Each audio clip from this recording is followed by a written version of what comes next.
നമസ്കാരം. വർക്കലയിൽ വസ്തുതർക്കത്തിൽ ഇടപെട്ട അയിരൂർ പോലീസ് വിവാദത്തിലായെന്ന വാർത്ത പുറത്തു വന്നത് 2 ദിവസം മുമ്പാണ്.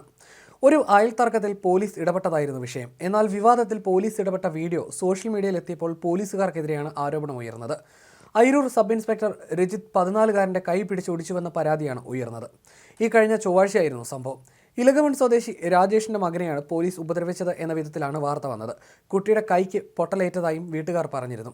കൈ പിടിച്ച് തിരിച്ചുവെന്നും വണ്ടി കയറ്റി ഇറക്കുമെന്നും ജീവിതകാലം മുഴുവൻ കോടതിയിൽ കയറ്റി ഇറക്കുമെന്നും പോലീസ് ഭീഷണിപ്പെടുത്തതായി കുട്ടി പറഞ്ഞു.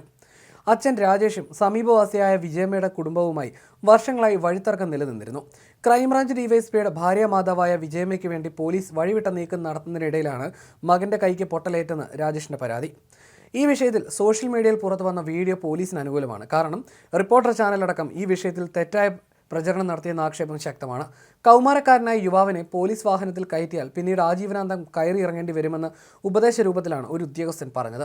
പോലീസ് വണ്ടിയിൽ കയറിയാൽ ആജീവനാന്തം കയറി ഇറങ്ങേണ്ടി വരും എന്ന് പറഞ്ഞത് വണ്ടി കയറ്റി ഇറക്കുമെന്ന് തെറ്റാക്കി പ്രചരിപ്പിക്കുകയായിരുന്നു റിപ്പോർട്ടർ ചെയ്തത്. ചാനൽ അധികൃതരുടെ നടപടിയിൽ പോലീസുകാർക്കിടയിൽ അമർഷം ശക്തമാണ്.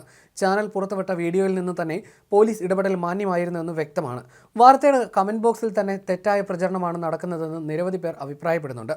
സംസ്ഥാനത്തെ പോലീസിനെ നിർവീര്യമാക്കുന്ന വിധത്തിലുള്ള പ്രചരണങ്ങളിൽ നിരവധി പേരാണ് അതൃപ്തി രേഖപ്പെടുത്തുന്നത്. അതേസമയം 14-കാരൻ്റെ കൈക്ക് പരിക്കേറ്റ സംഭവത്തിൽ രാജേഷിനെ കസ്റ്റഡിയിലെടുക്കാൻ ശ്രമിക്കവേ പ്രതിഷേധിച്ച ബന്ധുക്കളെ പിന്തിരിപ്പിക്കാൻ മാത്രമാണ് ശ്രമിച്ചതെന്ന് അയിരൂർ പോലീസ് വിശദീകരിക്കുന്നു.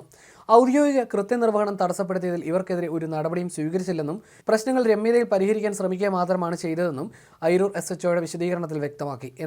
എന്നാൽ പോലീസിന്റെ ഭാഗം കൊടുക്കുന്നതിൽ മാധ്യമങ്ങൾക്ക് താൽപ്പര്യക്കുറവെന്ന വിധത്തിലാണ് പോലീസുകാർ പറയുന്നത്.